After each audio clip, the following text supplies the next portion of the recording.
রোগীর হাঁচির জবাবের বিধান কি? রোগীর হাঁচির জবাবের বিধান। ইমাম নববী রহমতুল্লাহি আলাইহি বলেন, হাঁচিদাতা একাধিকবার হাঁচি দেওয়ার পর তাকে রোগী হিসেবে সাব্যস্ত করতে হবে। তখন তার হাঁচির জবাব দেয়া মুস্তাহাব হয়ে যায় এবং এমন ব্যক্তিকে দোয়া করা বা না করা ইচ্ছাধীন হয়ে যায়।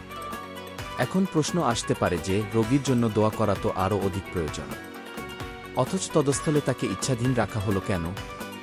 এর জবাবে বলা যায় যে, মুসলমান পরস্পর একে অন্যের জন্য দোয়া করা অত্যাবশ্যকীয় কর্তব্য, এতে কারো দ্বিমত নেই। কিন্তু হাঁচি সংক্রান্ত দোয়া সাধারণ দোয়ার ব্যতিক্রম। তাই বারবার হাঁচি দিলে তাকে করা হাঁচি ইচ্ছাধীন ব্যাপার।